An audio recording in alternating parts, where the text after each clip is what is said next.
Scene की starting होती है और हमें ग्रैंडफादर को दिखाया जाता है जो बहुत ही ज्यादा अपसेट दिख रहे होते हैं। ग्रैंडफादर अपने मन के अंदर बोलते हैं ये सोचना कि अलास्ट्रियन आर्मी के पास अब अपनी खुद की एक शिप है जिसकी मदद से वो लोग समुद्र के जरिए यहाँ पर हजारों की तादाद में अपने सोल्जर्स भेज सकते हैं, जिसमें से एक शिप में टेसिया होकर भी आ चुकी है। मैं इस चीज से अपसेट नहीं हूँ कि वारिया टेसिया को लेकर अपने साथ वहाँ पर गई है। हॉनेस्टली बताऊं तो मैं इस चीज से बहुत ही ज्यादा शॉक हूँ कि टेसिया को केवल इतना ही समय लगा कासल से बाहर जाने में। तभी ग्रैंडफादर के गेट पर किसी के नॉक करने की आवाज आती है जिसपे ग्रैंडफादर उसे अंदर आने के लिए बोलते हैं। वहाँ पर हमें दिखाया जाता है कि वो टेसिया होती है। टेसिया अपने ग्रैंडफादर से बोलती है कि ग्रैंडफादर, मुझे वारिया ने बताया कि आपने मुझे यहाँ पर बुलाया है। फिर ग्रैंडफादर अपनी सीट से उठते हुए बोलते हैं कि हाँ टेसिया, मैंने तुम्हें बुलाया है। ग्रैंडफादर टेसिया से बोलते हैं कि यहाँ आओ, मैं तुम्हें कुछ दिखाना चाहता हूँ। ये बोलकर ग्रैंडफादर अपने टेबल पर पड़े क्रिस्टल को एक्टिवेट कर देते हैं। क्रिस्टल की सिमुलेशन के अंदर से एक रिकॉर्डिंग चालू होती है जिसे देखकर टेसिया की आंखें खड़ी हो जाती हैं। वहाँ पर हमें दिखाया जाता है कि डाइसथन की आर्मी अलास्ट्रिया की आर्मी के साथ और डंजन के मॉन्स्टर्स के साथ फाइट कर रहे होते हैं जिसके अंदर लोगों की जान जा रही होती है। क्या अलास्ट्रिया, क्या डाइसथन। लेकिन उस रिकॉर्डिंग के अंदर साफ साफ अलास्ट्रिया की आर्मी डाइसथन की आर्मी के ऊपर डोमिनेट कर रही होती है। अलास्ट्रिया की आर्मी डंजन के मॉन्स्टर को भी साथ में कंट्रोल कर रहे होते हैं। ग्रैंडफादर टेसिया से बोलते हैं कि असल जिंदगी में युद्ध कैसा होता है चीज की ये रिकॉर्डिंग है जिसे कुछ दिन पहले ही रिकॉर्ड किया गया था। इस बैटल के अंदर हमारे 500 सोल्जर्स उस डंजन के अंदर गए थे और केवल इसी लड़ाई के अंदर हमने 500 में से अपने 200 सोल्जर्स को 20 मेजर्स को खो दिया।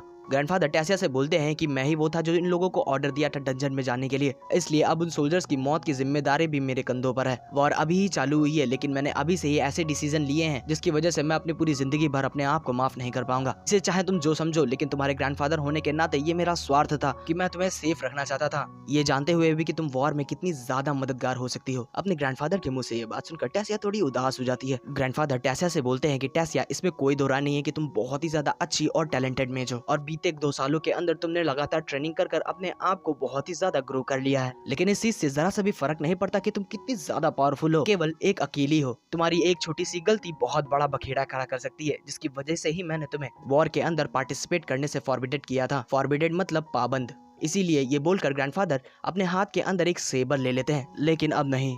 के बाद ग्रैंडफादर एक खतरनाक सा एक्सप्रेशन देते हुए बोलते हैं कि टेसिया, यहाँ पर एक छोटी सी झलक देखने के बाद भी कि तुम्हें बैटलफील्ड के अंदर क्या क्या झेलना पड़ेगा, तुम अभी भी वॉर के अंदर भाग लेना चाहती हो। जिस पे टेसिया भी बहुत ही ज्यादा कॉन्फिडेंस के साथ अपने सर को नोट करते हुए हाँ में जवाब देती है। ये सुनते साथ ही ग्रैंडफादर के हाथ में जो सेबर थी, ग्रैंडफादर उस सेबर को टेसिया की तरफ फेंक देते हैं, जिससे टेसिया भी बहुत ही ज्यादा अच्छे अंदाज से उस सेबर को कैच कर लेती है। ग्रैंडफादर टेसिया से बोलते हैं, अगर जो ऐसी बात है तो तुम मुझे अपने आप को साबित करो, मुझे प्रूफ करके दिखाओ कि तुम सक्षम हो। और यहीं से सीन चेंज होकर बैटल ग्राउंड पर आता है, जहाँ पर एक तरफ ग्रैंडफादर खड़े होते हैं और एक तरफ टेसिया। ग्रैंडफादर यहाँ पर टेसिया के साथ डुअल करने वाले थे, जिसके रूल्स वो टेसिया को बता रहे होते हैं। ग्रैंडफादर अपनी पावर्स को एक्टिवेट करते हुए टेसिया से बोलते हैं कि मेरे हिसाब से तुम इस डुअल के सारे रूल को समझ गई होगी, जिसे देखते साथ ही टेसिया भी अपने ग्रास एलिमेंट को एक्टिवेट करते हुए बोलती है कि हाँ मैं समझ गई। टेसिया की ये बोलने की देरी थी कि ग्रैंडफादर अपने आप को पूरी तरीके से ट्रांसफॉर्म करते हुए टेसिया के ऊपर लॉन्च कर देते हैं।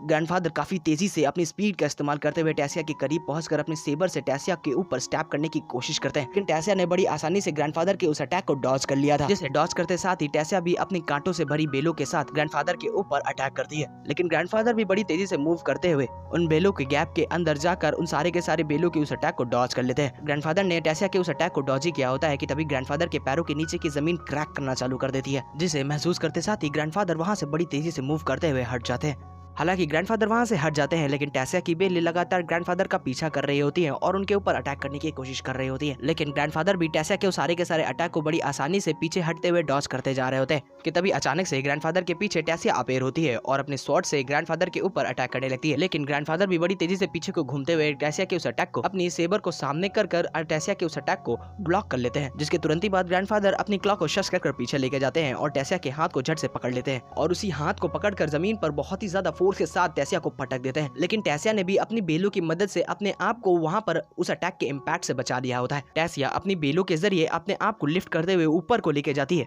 और बड़ी तेजी से घूमते हुए अपनी सेबर के साथ ग्रैंडफादर के ऊपर एक स्लैश लगा देती है, जिसे ग्रैंडफादर ने अपनी सेबर को सामने करते हुए ब्लॉक कर लिया होता है। लेकिन उसका इम्पैक्ट इतना ज्यादा था कि ग्रैंडफादर घिसटते हुए पीछे चले जाते हैं। टेसिया के इस अटैक की वजह से ग्रैंडफादर इंप्रेस हो जाते हैं। ग्रैंडफादर टेसिया से बोलते हैं, तुम्हारी पावर्स के ऊपर तुम्हारा कंट्रोल बहुत ही ज्यादा अच्छा हो चुका है, जिसे सुनकर टेसिया भी स्माइल कर देती है, जिसके साथ ही साथ वो दोनों लोग अपने फुल पोटेंशियल के साथ एक दूसरे के ऊपर अटैक करना चालू कर देते हैं। कभी टेसिया ग्रैंडफादर के ऊपर अटैक करती है और ग्रैंडफादर उसे ब्लॉक करते हैं, कभी ग्रैंडफादर उसके ऊपर अटैक करते हैं और टेसिया उसे ब्लॉक करती है। ग्रैंडफादर टेसिया के ऊपर अपनी सेबर के साथ एक स्लैश लगाते हैं। बदले में टेसिया ने भी ग्रैंडफादर के ऊपर अपनी बेलों के साथ अटैक कर दिया होता है। लेकिन तभी अचानक से टेसिया की आंखें हरे कलर में ग्लो करना चालू कर देती हैं और टेसिया की बेलों ने ग्रैंडफादर के उस स्ट्राइक को ब्लॉक कर लिया होता है, जिसे देखते साथ ही ग्रैंडफादर बड़ी तेजी से पीछे हट जाते हैं और हमें दिखाया जाता है कि टेसिया की बेलों ने तरीके से टेसिया को कवर कर दिया होता है। ये देखकर ग्रैंडफादर घबरा जाते हैं। ग्रैंडफादर को पिछली बातें याद आने लगती हैं, जहाँ पर टेसिया की पावर आउट ऑफ कंट्रोल हो गई थी। इसकी वजह से टेसिया की खुद की जान खतरे में आ गई थी। ये देखकर कि टेसिया के साथ वापस से कुछ वैसा ही हो रहा है, ग्रैंडफादर बहुत ज्यादा घबरा जाते हैं। ग्रैंडफादर चीखते हुए टेसिया का नाम बुलाते हैं। तभी टेसिया अपनी बेलों के बनाए हुए शील्ड से बाहर आ जाती है और उस वक्त पर टेसिया अपनी माना के अंदर बहुत ही ज्यादा ग्लो कर रही होती है। टेसिया की आंखों के पास ग्रीन कलर के कुछ टैटू अपेयर हो जाते हैं, जो कि उसकी पावर्स का कोई सेकंड फेस था। टेसिया अपने हाथ को पीछे घुमाती है कि तभी वहाँ पर टेसिया की माना से बनी हुई एक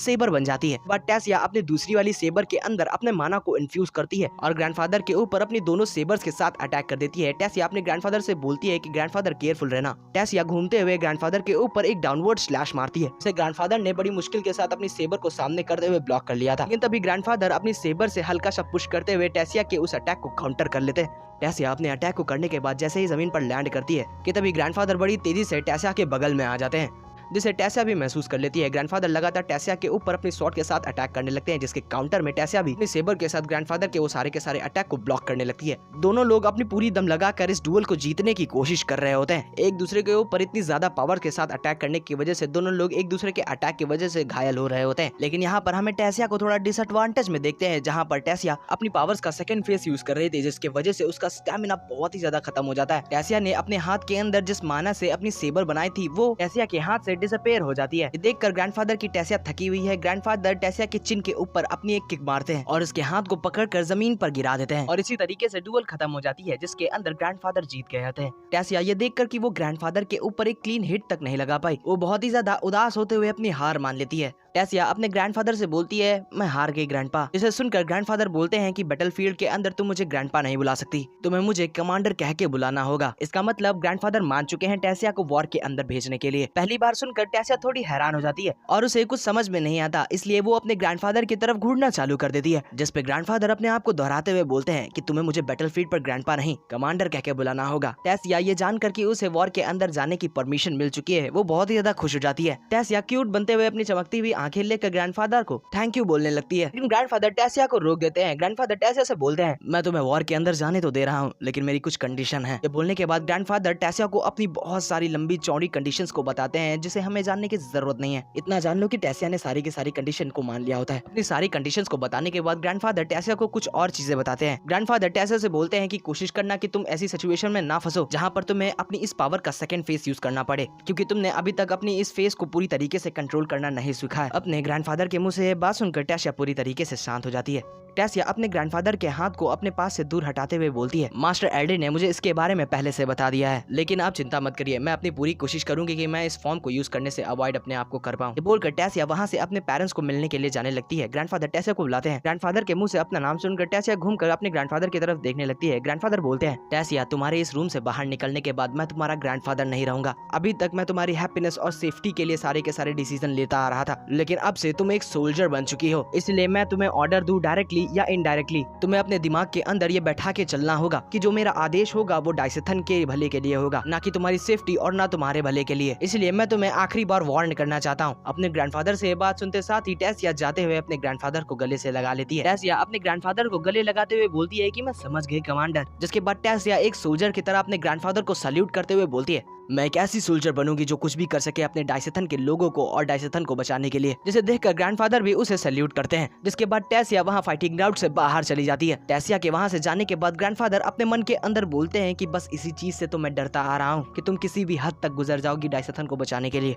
यहीं से सीन चेंज होकर थोड़ी देर बाद फ्लाइंग कासल पर आता है। वहीं पर हमें उस कासल के अंदर किसी अंडरग्राउंड जैसी जगह को दिखाया जाता है। उसी अंडरग्राउंड वाली सी जगह पर हमें ग्रैंडफादर को दिखाया जाता है जो सीढ़ियों से उतर रहे होते हैं। ग्रैंडफादर सीढ़ियों से उतर कर चलते चलते एक गेट के पास आ जाते हैं। उस रूम के अंदर एंटर करते हैं, तब वहाँ पर उन्हें एक लड़की दिखती है। वो लड़की आकर ग्रैंडफादर को ग्रीट करती है क्योंकि वो इस वक्त कमांडर है। वो लड़की ग्रैंडफादर से माफी मांगते हुए कहती है कि मुझे माफ कर देना इस तरीके की हरकतें करने की वजह से, क्योंकि मैं एक्सपेक्ट नहीं कर रही थी कि कोई यहाँ पर आएगा। जिस पे ग्रैंडफादर बोलते हैं, तुम्हें माफी मांगने की कोई जरूरत नहीं है, मैं यहाँ पर ऐसे ही कैजुअली आ गया। ग्रैंडफादर चलते हुए उस रूम के पास आ जाते हैं जहाँ पर कोई लेटा हुआ होता है। ग्रैंडफादर बोलते हैं, आखिरकार ये कैसी है? मैं इनकी बॉडी को हेल्दी रखने के लिए एडिशनली सप्लीमेंट दे चुकी हूँ। फिजिकली आंखों से अगर जो इन्हें देखा जाए तो ये बहुत ही ज्यादा फिट लग रही हैं, लेकिन इस चीज से फर्क नहीं पड़ता। हम लोग कितना ही ट्राई कर ले, हम लोग इन्हें उठा नहीं सकते। ग्रैंडफादर बोलते हैं कि मतलब ये सब पहले ही जैसा है, यहाँ पर कुछ बदलाव नहीं हुआ। जिस पे वो लड़की बोलती है, जो कि शायद एक हीलर थी, वो लड़की बोलती है मुझे भी ऐसा ही लगता है, अब मैं यहाँ से चलती हूँ। ग्रैंडफादर वहीं पर पड़ी उस चेयर को खींच कर बेड के पास बैठ जाते हैं। ग्रैंडफादर बोलते हैं कि मेरे पुराने दोस्त, आखिरकार तुम्हारी स्लम्बर कैसे जा रही है। स्लम्बर एक तरीके से समझ लीजिए कि वो कोमा ही होता है, जैसे कि सोलो लेवलिंग में जिन्वो की मदर को हुआ था, जिसे इंटरनल स्लम्बर कहते थे। हमें दिखाया जाता है कि ग्रैंडफादर जिससे बात कर रहे होते हैं वो कोई और नहीं, डायरेक्टर सिंथिया होती हैं। और यहीं पर एपिसोड होता है खत्म।